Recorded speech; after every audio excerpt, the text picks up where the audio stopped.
Assalamualaikum warahmatullahi wabarakatuh. Perkenalkan, saya Caca Mirani. Selamat datang di Khazanah Tafsir Hadis Menebar Nilai Islam. Oh ya teman-teman, selama masa karantina ini teman-teman pasti nggak ketinggalan dong sama berita-berita yang viral. Nah, ada nih salah satu lagu yang belakangan ini sangat viral. Saking viralnya bahkan mampu menempati beberapa posisi trending di YouTube. Teman-teman pasti sudah tahu dong lagunya.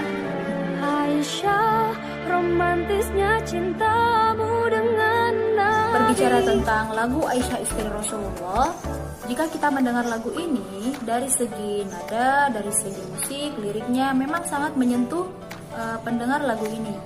Namun belakangan lagu ini ternyata menuai kritikan dari segi liriknya. Jadi ada beberapa lirik yang tidak sesuai atau kurang pas, kurang elok didengar jika lagu ini ditujukan kepada orang-orang yang mulia seperti Rasulullah SAW dan Sayyidah Aisyah.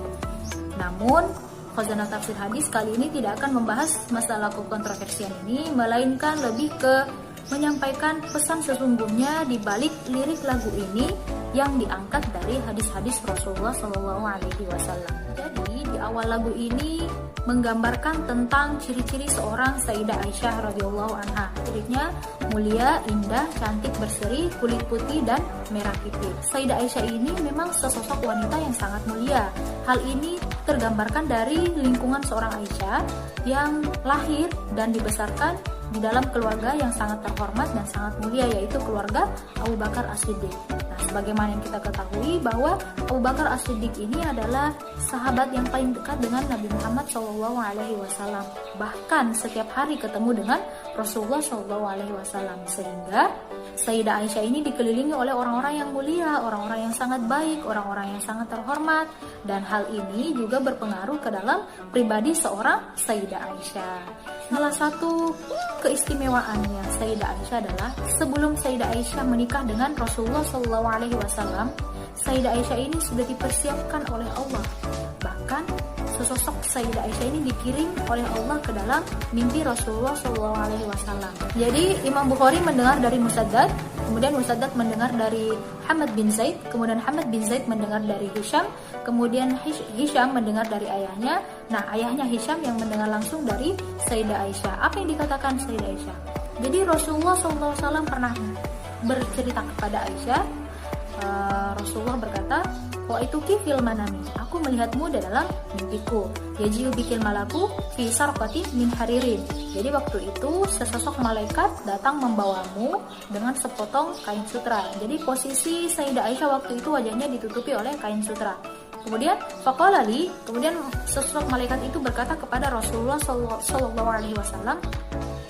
"Hadhihi imra'atuk, ini adalah wanitamu." Nah, kalau di dalam riwayat lain di sana menyebutkan sosok malaikat ini siapa? Ternyata itu adalah malaikat Jibril. Malaikat Jibril yang datang membawa Sayyidah Aisyah, kemudian berkata kepada Rasulullah, "Hadhihi zaujatuk fi dunya wal akhirah." Ini adalah istrimu di dunia dan akhirat. Kemudian Rasulullah berkata, "Iyyaku hadza min indillah yumdihi." Jika ini memang petunjuk dari Allah, maka itulah yang Allah kehendaki. Keutamaan Sayyidah Aisyah lainnya adalah Sayyidah Aisyah ini dikenal sebagai wanita yang sangat cerdas, teman-teman.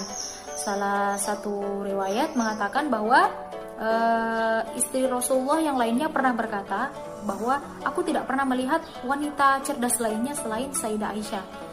Sayangnya kata cerdas ini tidak masuk di dalam lirik lagu ini, teman-teman.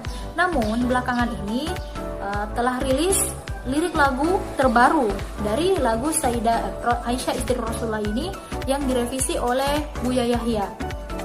Jadi Buya Yahya yang awalnya juga ternyata Buya Yahya yang mengkritik lagu ini karena ada kata-katanya yang kurang pas. Akhirnya Buya Yahya juga yang memperbaiki liriknya, menambahkan kata-kata, menggantikan beberapa kata dengan kata yang lebih pas, termasuk memasukkan kata cerdas dan kata berani. Nah, teman-teman, Sayyidah Aisyah benar loh, Sayyidah Aisyah juga ini dikenal sebagai sosok yang sangat pemberani.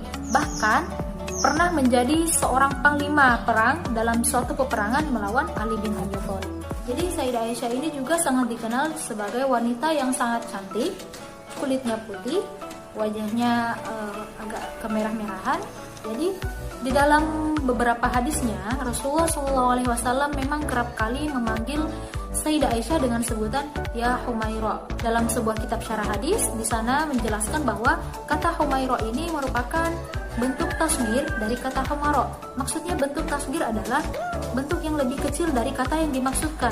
Jika Humara ini artinya merah, maka Humaira artinya lebih kecil dari merah. Merah muda lah, mungkin putih dengan merah muda, kemerah-merahan. Selanjutnya kita pindah ke lirik berikutnya yang mengatakan bahwa Rasulullah SAW bahkan minum di bekas bibir Sayyidah Aisyah radhiyallahu anha. Kalau di versi revisi lirik lagu ini, Buya Yahya mengganti dengan kalimat Rasulullah SAW minum di bekas gelas Sayyidah Aisyah. Di lirik ini ada hadisnya. Jadi Sayyidah Aisyah radhiyallahu anha pernah bercerita bahwa kuntu asyrabu wa ana haid. Waktu itu aku pernah minum sedang aku dalam keadaan haid. Kemudian fa'unawiluhun Nabiy sallallahu alaihi wasallam fayad'u fahu fi mawdi'i fiya. Kemudian bekas gelasku ini aku berikan kepada Rasulullah sallallahu alaihi wasallam untuk Rasulullah minum. Fayad'u fahu, kemudian Rasulullah meletakkan mulutnya fi mawdi'i fiya, di tempat mulutku tadi. Maksudnya di tempat Sayyidah Aisyah minum. Jadi Rasulullah Sayyidah Aisyah minum di sini, Rasulullah ketika minum juga di tempat yang sama. Nah, kemudian Sayyidah Aisyah melanjutkan wa ta'arraqul arqa, dan setelah itu aku memakan sepotong daging.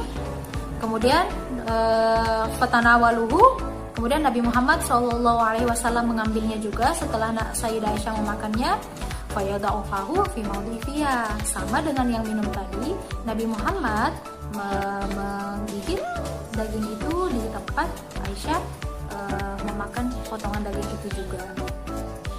Jadi sebenarnya jika teman-teman memperhatikan hadis ini, sebenarnya ada pesan lain yang ingin disampaikan dari hadis ini, yaitu keadaan wanita haid pada waktu itu. Jadi Sayyidah Aisyah berkata, kuntu asyrabu wa ana haid. Waktu itu aku minum sedang aku dalam keadaan haid. Loh, memangnya ada apa dengan wanita-wanita haid pada waktu itu? Nah, jadi teman-teman, sebelum Islam datang, sebelum Islam masuk, orang-orang Yahudi pada waktu itu ketika istrinya haid, dalam keadaan haid itu sangat dianggap sebagai wanita yang najis atau kotor. Jangankan menyentuh, makan bersama pun mereka tidak mau, makan bersama istrinya mereka tidak mau, bahkan tidur bersama istrinya mereka tidak mau, karena mereka menganggap wanita haid itu wanita yang sangat kotor. Akhirnya Islam datang, Rasulullah mengajarkan sesuatu yang baik, bahwa wanita haid itu tidak perlu diperlakukan seperti itu. Wanita haid itu badannya suci, bekas makannya suci, bekas minumnya suci, yang najis itu hanya darahnya saja. Kenapa kemudian hadis-hadis ini muncul? Jadi ini kan awal-awal mula Islam datang. Jadi beberapa sahabat Nabi Muhammad SAW mendatangi Aisyah bertanya, wahai Aisyah, bagaimana cara kami memperlakukan istri-istri kami sedang mereka dalam keadaan haid? Orang Yahudi kan seperti ini, orang Yahudi kan memperlakukan istrinya seperti itu. Masa kita mengikuti cara mereka? Nah, kemudian Sayyidah Aisyah menginformasikan bagaimana Rasulullah memperlakukan Sayyidah Aisyah ketika Aisyah dalam keadaan haid. Akhirnya banyak hadis-hadis serupa yang muncul, termasuk lirik selanjutnya yang mengatakan bahwa Sayyidah Aisyah menyisir rambut Rasulullah SAW. Nah, sekedar meluruskan teman-teman, di dalam lirik yang beredar di sana mengatakan bahwa seketika Sayyidah Aisyah bermanja dengan mengikat rambut Rasulullah SAW. Sebetulnya di lirik yang asli di sana tidak mengatakan mengikat, tetapi menyikat. Karena lagu ini ditulis dalam bahasa Melayu, bahasa Malaysia. Menyikat mungkin dalam bahasa Indonesia itu artinya menyisir. Ketika kami mencari hadis tentang mengikat rambut juga tidak ada. Kami tidak menemukan hadis tentang mengikat rambut. Yang ada memang menyisir. Jadi dalam suatu hadis Sayyidah Aisyah berkata, kuntu urajjilu ra'sa Rasulillah sallallahu alaihi wasallam wa ana haid, sama dengan yang tadi, bahwa Sayyidah Aisyah pernah menyisirkan rambut Rasulullah sallallahu alaihi wasallam sedang Aisyah waktu itu dalam keadaan haid. Jadi kasusnya sama bahwa orang wanita haid itu boleh menyentuh suaminya karena mereka itu badannya itu bukanlah najis, yang najis itu cuma darahnya. Nah, kemudian di lirik lainnya juga yang mengatakan bahwa Rasulullah Shallallahu Alaihi Wasallam berbaring di pangkuan Sayyidah Aisyah. Jadi bukan berbaring di jilbab ya, tetapi berbaring di riba. Di riba itu artinya pangkuan. Itu juga ada hadisnya. Karena Rasulullah Shallallahu Alaihi Wasallam yattaqi'u fi hajri wa ana haid. Ini sama teman-teman, sama dengan kasus yang tadi. Rasulullah Shallallahu Alaihi Wasallam berbaring di pangkuan Aisyah, Sayyidah Aisyah, sedang Sayyidah Aisyah dalam keadaan haid. Intinya adalah ketiga lirik ini yaitu Nabi Muhammad minum di bekas gelas Aisyah, kemudian Aisyah menyisir rambut Rasulullah SAW, kemudian Nabi Muhammad berbaring di pangkuan Sayyidah Aisyah. Yang ketiga-tiganya ini Sayyidah Aisyah dalam keadaan haid. Yang ingin disampaikan intinya adalah wanita haid itu yang najis hanyalah darahnya saja. Kalau anggota tubuhnya enggak najis. Bahkan sisa-sisa dari orang haid ini bukanlah najis. Dan kita pindah ke lirik selanjutnya yang mengatakan bahwa bila Aisyah marah, Nabi Muhammad mencubit hidungnya.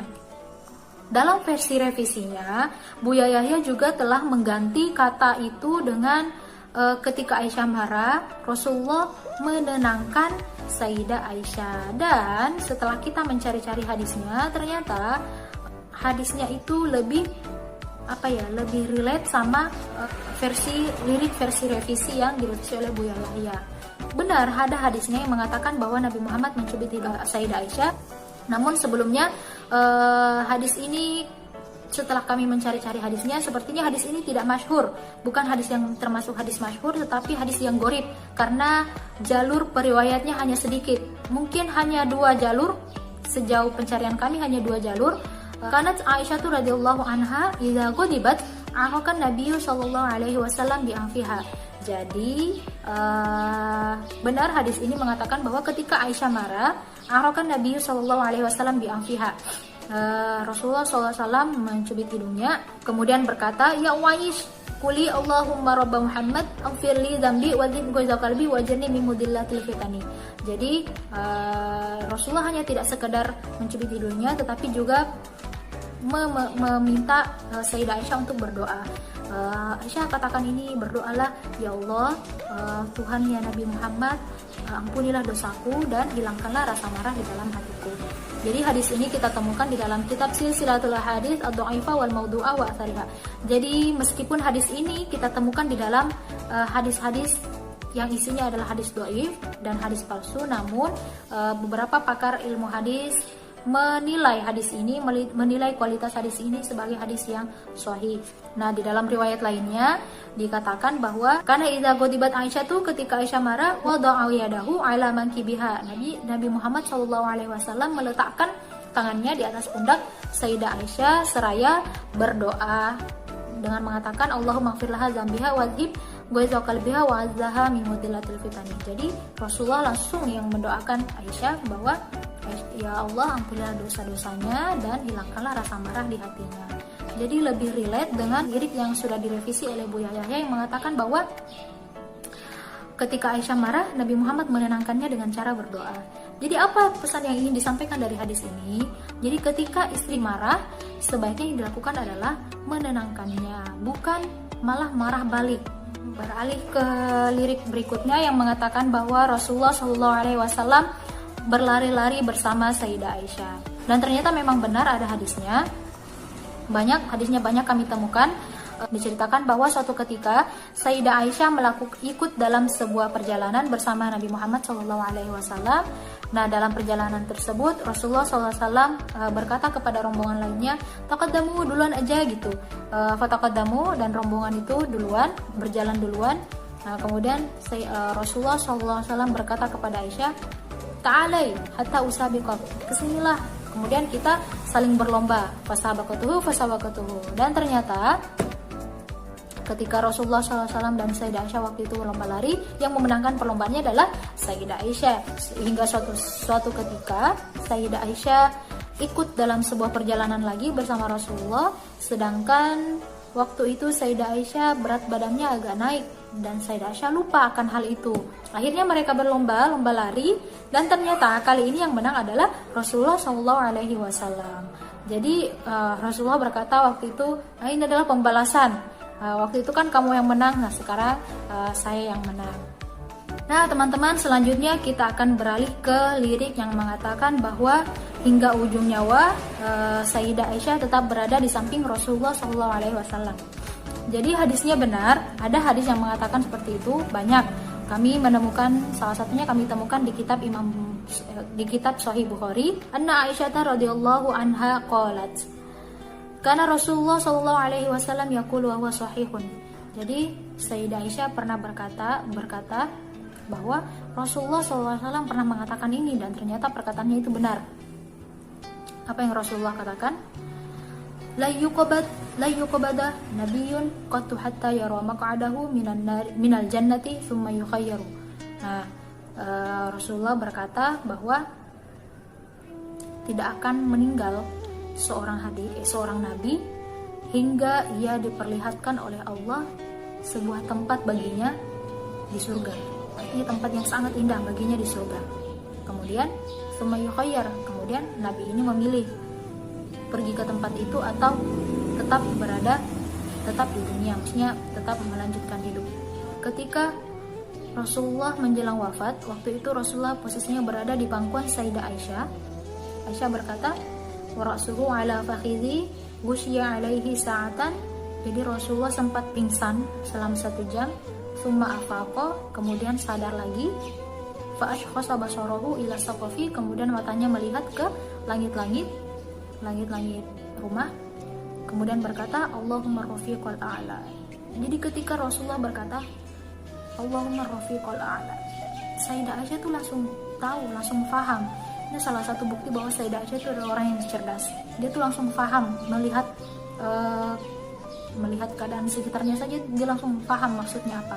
Kemudian Sayyidah Aisyah berkata, "Idzallah yahtaruna." Jadi Nabi Muhammad kemudian memilih untuk berada di tempat yang disebutkan sebelumnya, di surga bersama orang-orang yang mulia, bersama orang-orang yang syahid, bersama para nabi-nabi lainnya. Nabi Muhammad memilih untuk bersama mereka. Nah teman-teman, itulah tadi yang bisa kami simpulkan dari lirik-lirik Aisyah istri Rasulullah, pesan-pesan di balik liriknya, pesan-pesan sebenarnya yang ada di hadis sesungguhnya. Mudah-mudahan bisa menjadi sebuah pelajaran baru bagi teman-teman, tidak hanya sekedar menikmati keindahan lagunya, tetapi juga bisa memahami ada pesan yang sangat penting yang ingin disampaikan dari lirik lagu tersebut. Nah teman-teman, terima kasih sudah menonton. Wassalamualaikum warahmatullahi wabarakatuh.